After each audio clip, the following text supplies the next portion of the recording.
Hello, कैसे हो दोस्तों? તમે કહેશો મેડમ મજામાં નથી, થોડા ઘણા ટેન્શન છે. કેસીપીસી ડિગ્રી ડિપ્લોમા એન્જિનિયરિંગનો આપણો જે મોક રાઉન્ડ ચોઇસ ફિલિંગનો હતો એ પતી ગયો છે. એમાં અત્યારે આપણે 3 ક્વેશ્ચન બહુ જ માથાનો દુખાવો બની ગયા છે. જેમ કે વાત કરીએ તો મેડમ એસીપીસી માંથી ટેક્સ્ટ મેસેજ આવ્યો છે.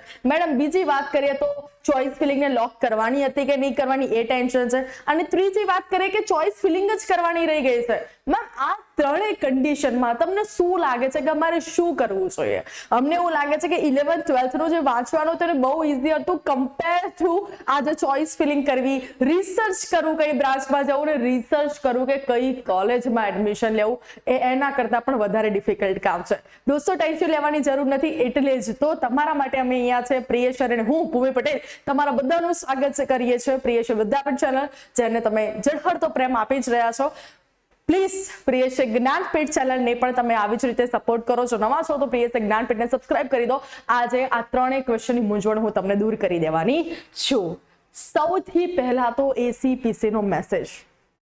મેડમ ચોઇસ ફિલિંગ કરી છે મેડમ અમે બધું જ કર્યું છે, મતલબ જે પણ મોક રાઉન્ડ ચાલતો હતો ચોઇસ ફિલિંગ કરવાની હતી, ફર્સ્ટ સેકન્ડ થર્ડ બધી નાખી દીધી છે. તો એસીપીસી માંથી અમને આ મેસેજ આવ્યો જ કેમ? શું મારી ચોઇસ ફિલિંગ નહીં થઈ હોય? ચોઇસ ફિલિંગ તો કરી દીધી છે. ઓકે, ઘણા બધા સ્ટુડન્ટ્સે જો ચોઇસ ફિલિંગ કરવાની બાકી જ છે, તમારી ચોઇસ ફિલિંગ કરવાની બાકી જ રહી ગઈ હતી ફોર એક્ઝામ્પલ, અને તમને મેસેજ આવ્યો છે, તો ધેટ્સ વેલ એન્ડ ગુડ કે તમને એક રિમાઇન્ડર મળી ગયું કે હા ભાઈ તમારે ચોઇસ ફિલિંગ કરવાની બાકી છે, તો તમે કરી દો. સેકન્ડ ઓપ્શનમાં જો તમે ચોઇસ ફિલિંગ કરી છે અને ભૂલથી એસીપીસી નો મેસેજ તમને ફોરવર્ડ થઈ ગયો છે તો ટેન્શન લેવાની જરૂર નથી. એ મેસેજ ઘણા બધા સ્ટુડન્ટ્સ એસીપીસી માંથી આવ્યો છે, પણ જો તમે ચોઇસ ફિલિંગ કરી છે, તમારા દેખાય છે પોર્ટલમાં, તો ઇન શોર્ટ તમારી ચોઇસ ફિલિંગ છે, તો તમારે એસીપીસી ના મેસેજને ઇગ્નોર કરી દેવાનો છે. સેકન્ડ વસ્તુ વાત કરું હું ચોઇસ લોક. 2-3 સ્ટુડન્ટ બેસે અને કે તે પેલું લોક ઓપ્શન કર્યું હતું, તે પેલું કર્યું હતું, તે આ કર્યું હતું, અને બાળકો છે ને ટેન્શન ના લેતા તો 4 માણસોની વાતો સાંભળીને વધારે ટેન્શનમાં આવે. સૌથી પહેલા તો તમે આ વસ્તુ ધ્યાનથી સાંભળજો. જો ઘણા બધા સ્ટુડન્ટ અહીંયા આવ્યા હશે જે એસીપીસીમાં પણ ફોર્મ ભરવાના છે ને જોસાના રાઉન્ડમાં પણ જવાના હશે, તો બંને વસ્તુ ખાસ ધ્યાન રાખજો. જે લોકો જોસા માટે જવાના છે એમને ચોઇસ ફિલિંગમાં એક જ વાર ઓપ્શન મળે છે. જો તમે લોક કરી દીધો ધેન આફ્ટર તમે એ ચોઇસ ફિલિંગમાં કોઈ પણ ચેન્જ નથી કરી શકતા. એટલે એક વખત તમને મોકો મળ્યો, આર યા ફાર, ખતમ. એસીપીસી ના બાળકની વાત કરું તો એસીપીસી વાળા બહુ ડાયા છે.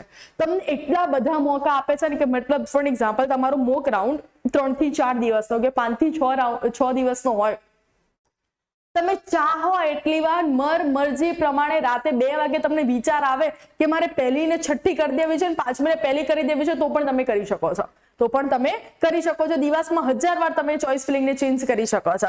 પણ મેડમ મારે લોક કરવું જરૂરી હતું? ના, ઓટો લોક થઈ ગઈ છે. ફોર એક્ઝામ્પલ હું ગઈકાલે હું બેસ્યો બરાબર છે 2 વાગે બપોરે, અને મેં 5 કોલેજ રાખી અને મારો વિચાર હતો કે રાત્રે હજી પણ રાત્રે લોક થશે ને, મતલબ રાત્રે મારો ચોઇસ ફિલિંગ નો રાઉન્ડ પૂરો થાય છે, તો હજી પણ મારે બીજી 3 એડ કરવી છે. પણ સો એન્ડ સો રીઝન થી તમે 5 તો એડ કરેલી છે અને 3 એડ કરવા માટે તમારી પાસે ટાઈમ બચ્યો નહીં, તો એ 5 જે તમારા પોર્ટલમાં દેખાય છે એ ઓટો લોક થઈ ગઈ છે. મતલબ એ છે જ, મતલબ એમાં ઓફિશિયલી લોક વાળું ઓપ્શન બટન કરીને જે લોક થવું જરૂરી નથી. જેટલી પણ તમે તમારા પોર્ટલમાં ચોઇસ ફિલિંગ માટેની જેટલી પણ કોલેજો એડ કરી છે ઓટો લોક થઈ ગઈ છે, અને એના જ પ્રમાણે તમને તમારું સીટ અલોટમેન્ટ થવાનું છે. નેક્સ્ટ, મિસ કરી લીધું. હવે આ મિસ વાળું ઓપ્શન મને એવું થાય કે આ મિસ થાય જ કેમ? ઘણા બધા સ્ટુડન્ટ્સ તો હું વાત જ નહીં કરવા માંગુ કે એસીપીસી ના ફોર્મ જ ભર્યા નથી.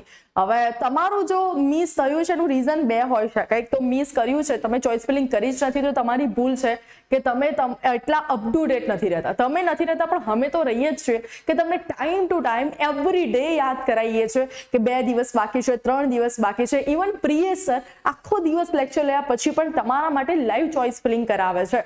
સૌથી પહેલા તો ધ્યાનમાં રાખવાની બાબતો, ક્લાસ 12 માં આ વખતની એક્ઝામમાં જો તમે ફેલ થયા છો તો તમારો મેરિટ રેન્ક જનરેટ નહીં થયો હોય, અને મેરિટ રેન્ક જનરેટ જો તમારો થાય જ નહીં તો તમે ચોઇસ ફિલિંગમાં ભાગ ના લઈ શકો, એટલે તમારો આ ચોઇસ ફિલિંગ ના થાય. ઓકે, સેકન્ડ વસ્તુ, પરંતુ મેડમ મેં તો મારું મેરિટ જનરેટ થયું છે, સ્ટીલ મેં ચોઇસ ફિલિંગ નથી કરી, તો તમારી ભૂલ છે. તો હવે શું કરીએ? ઘણા બધા સ્ટુડન્ટ્સ એવું કહે કે મેડમ મારે તો ક્લાસ 12 માં હું પાસ છું, મારો મેરિટ રેન્ક પણ જનરેટ થયો છે, પરંતુ આ વખતે સો એન્ડ સો રીઝનથી મારે ચોઇસ ફિલિંગ કરવામાં મિસ થઈ ગયું છે.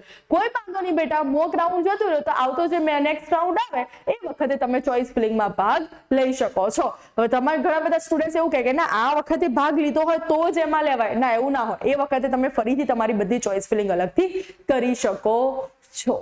એટલે આ વખતે મિસ થઈ ગયું તો વાંધો નહીં, તમે પાસ છો, તમારો મેરિટ રેન્ક જનરેટ થયો છે, તો નેક્સ્ટ રાઉન્ડ માટે રેડી રહેજો. જ્યારે પણ ઓપન થાય ત્યારે તમે તમારી ચોઇસ ફિલિંગ કરી દેજો.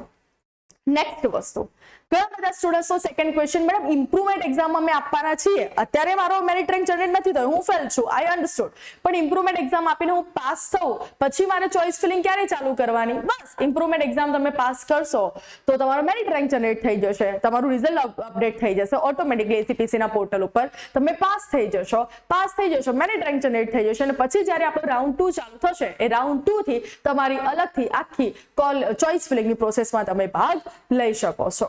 જો દોસ્તો, મોક રાઉન્ડ તમને બધાને ખબર છે કે વન કાઇન્ડ ઓફ આપણે ટ્રાયલ બેઝિસ ઉપર લઈએ છીએ, અને આ વખતે તમે ઘણી બધી પ્રેક્ટિસ કરી હશે કે રાઉન્ડ 1 આ મોક રાઉન્ડમાં મારે કેટલી કોલેજોમાં જવું, કઈ બ્રાન્ચમાં જવું, અને હજી પણ ઘણા બધા તમને માઇન્ડમાં ક્વેશ્ચન્સ હશે કે મેં આ 10 તો નાખી છે પરંતુ હજી પણ કઈ નાખવું. ઓકે, સૌથી પહેલા તો ઘણા બધા સ્ટુડન્ટ્સને એવું છે કે 20-25 કોલેજો ચોઇસ ફિલિંગમાં નાખવી. ના, ચોઇસ ફિલિંગમાં મને લાગે છે ત્યાં સુધી 10 જ કોલેજ, મેક્સિમમ 10 કોલેજ યા ફિર 10 થી 12 કોલેજ, એવી જ કોલેજ જે બ્રાન્ચ અને જે કોલેજમાં તમે જવા માંગતા હો. એવું નહીં કે રેન્ડમલી કોઈ પણ કોલેજ, બીકોઝ આ એક એવું પગથિયું છે તમારા જીવનનું જે તમે જીવનના આગળના 4 વર્ષ, અને હું તો કહું કે તમારી આખી લાઈફ આના ઉપર ડિસાઈડ થવાની છે. કારણ કે જો તમે ભૂલથી પણ એવી કોઈ બ્રાન્ચ કે એવી કોઈ કોલેજ બસ હસતા ખેલતા અથવા તો રમતા ચોઇસ ફિલિંગ કરી દીધી અને યુ આર લાઈક તમે એ સીટ મળી ગઈ અને તમે એ સીટ લઈ લીધી, એટલે કે ફાઇનલી તમને જે કોલેજ મળીને તમે લઈ લીધી, પછીના 4 વર્ષ તમે ત્યાં શું કરશો અને 4 વર્ષ પછી તમે તમારી લાઈફ શું કરશો, એવું નહીં કે એનાથી જ આપણી લાઈફ ડિપેન્ડેડ છે, બટ હા ઘણો બધો અહેમિયત જે છે એ તમારી કોલેજ અને તમારી બ્રાન્ચ તમારા જીવનમાં ઘણું બધું મહત્વ રાખે છે. હજી પણ જો તમારા ઘણા બધા ક્વેશ્ચન હોય એસીપીસી ના રિગાર્ડિંગ ગાઈઝ, તો તમે અમને મેસેજ કરી શકો છો, નીચે કમેન્ટ કરી શકો છો.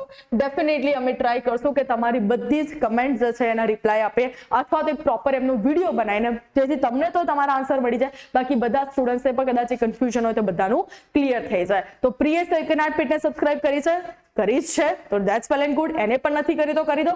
અને પ્રિયેશ વિદ્યાપીઠ અને જ્ઞાનપીઠ બંને પ્લેટફોર્મ બન્યા રહેજો, કે બંને પ્લેટફોર્મ પર તમારા માટે અલગ અલગ નવી અપડેટ એવરીડે આવતી રહેવાની છે. તો આવી જ નવી અપડેટની સાથે આપણે વારે ઘડતે મળતા રહીશું. Till then bye bye, take care and best of luck four choice feeling everyone.